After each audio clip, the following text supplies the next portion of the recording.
Diversas mitologias ao redor do globo contam histórias sobre a existência de seres enormes, os chamados gigantes. Na mitologia grega da nórdica e em várias outras, vemos a presença destas criaturas, além de um mundo subterrâneo. Porém, segundo uma tribo indígena da Amazônia, os gigantes não só existem, como habita essa terra oca abaixo de nós.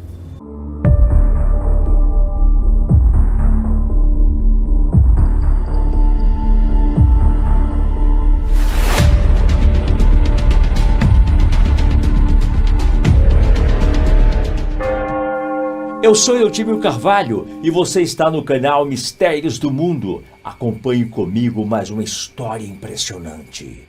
A narrativa começa com a lenda dos Macuxi, uma tribo indígena do interior da Amazônia, que vive em território brasileiro, além de habitar alguns outros países.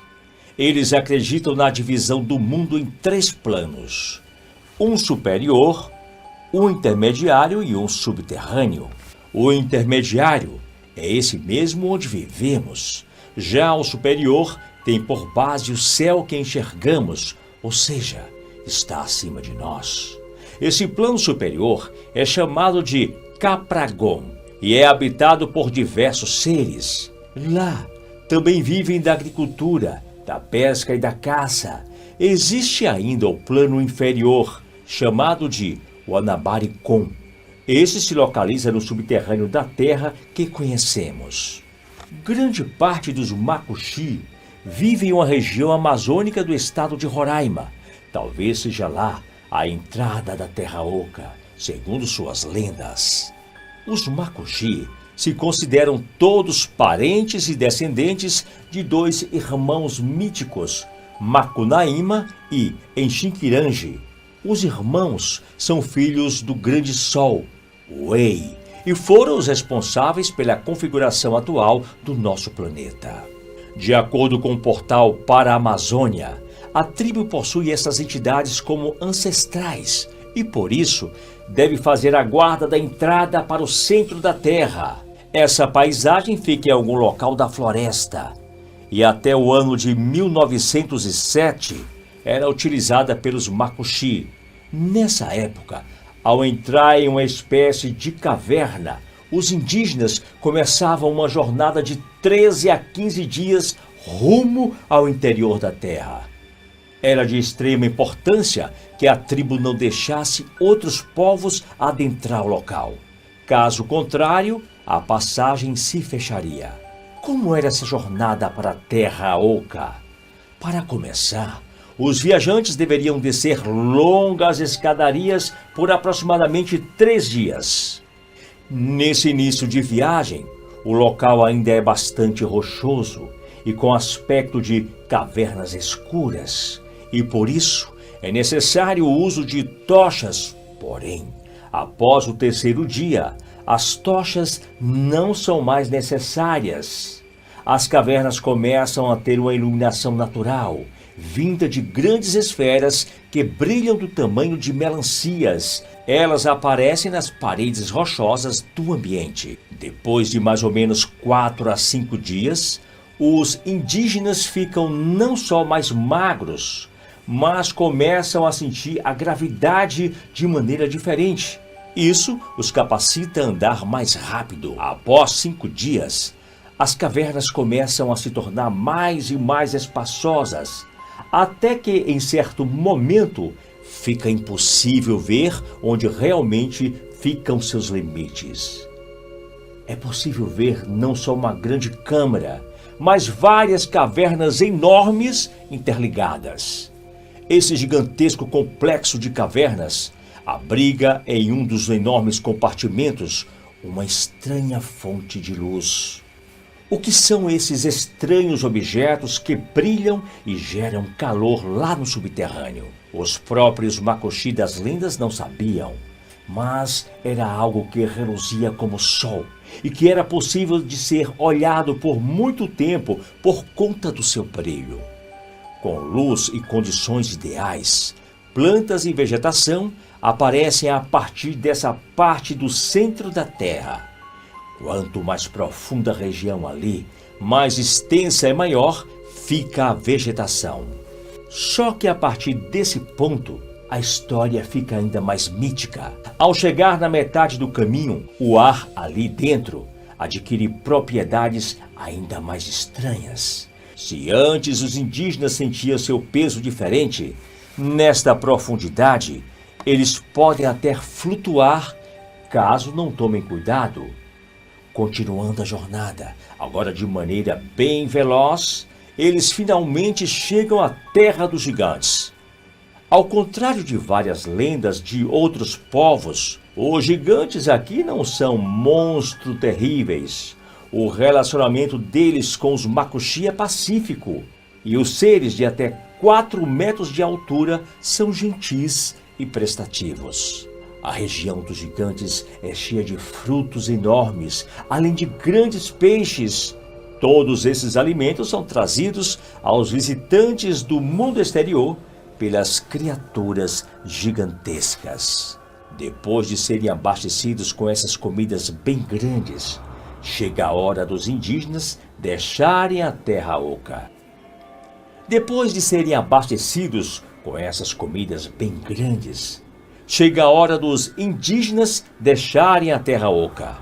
Os gigantes ajudam os Macaxi a retornarem para a superfície e sempre pedem para que guardem a entrada do mundo exterior. Esse era o pacto entre os povos do lado de cima e do lado de baixo. Segundo a Para-Amazônia, a tribo acreditava fielmente em sua função de agir como protetora da entrada da Terra Oca na floresta amazônica.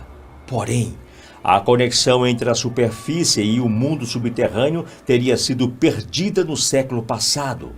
Exploradores britânicos chegaram na região em busca de metais preciosos e adentraram as cavernas proibidas. Os gigantes então fecharam a passagem para os Makuxi como punição por não cumprirem os seus deveres. A lenda com certeza é impressionante, mas não é a primeira vez que uma Terra Oca aparece em contos mitológicos. Temos como, por exemplo, o herói babilônico Gilgamesh, que foi ao mundo interior em sua épica jornada rumo ao seu grande ancestral que resistiu ao dilúvio.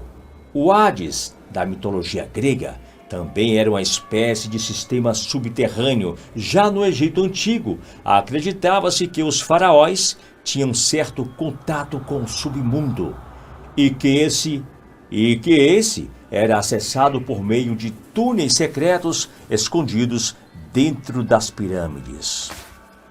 Há também uma vertente budista que acredita na existência de uma grande civilização subterrânea chamada Agartha, um paraíso debaixo do chão, governado por um grande rei.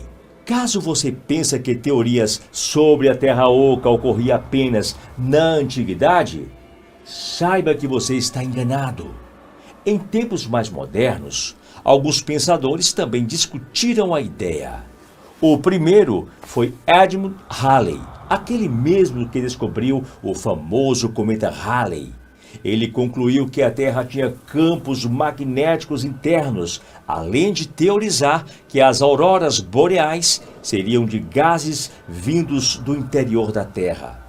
Para ele, existia sim uma Terra Oca, e todo o nosso planeta teria uma divisão em 3 camadas. Tudo isso pensando ainda no século XVII. No século seguinte, o matemático suíço Leonhard Euler, ele afirmou que existia apenas uma camada oca dentro da Terra e que lá existia algo como um pequeno sol. Essa esfera fornecia luz e calor aos possíveis habitantes da região. As teorias ainda tomaram maiores proporções no século XIX, com 2 grandes livros sobre o tema.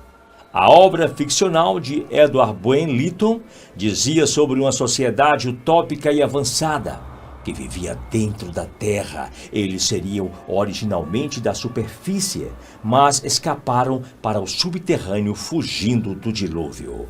A raça possuía aparatos para voar e tinha o domínio de uma substância misteriosa chamada Vrio, que promovia capacidades curativas e destrutivas. Já outra obra, Viagem ao Centro da Terra, de Júlio Verne. Nessa obra ficcional, o escritor francês relata uma incrível viagem de exploradores até uma imensa galeria subterrânea e que tinha fenômenos científicos e incríveis. O local era habitado não só por dinossauros, como por outras criaturas pré-históricas, homens das cavernas, e tinha até um mar próprio. Mesmo sendo ficção, as histórias desses livros foram adotadas como verdade por algumas pessoas e até deram origem a sociedades secretas.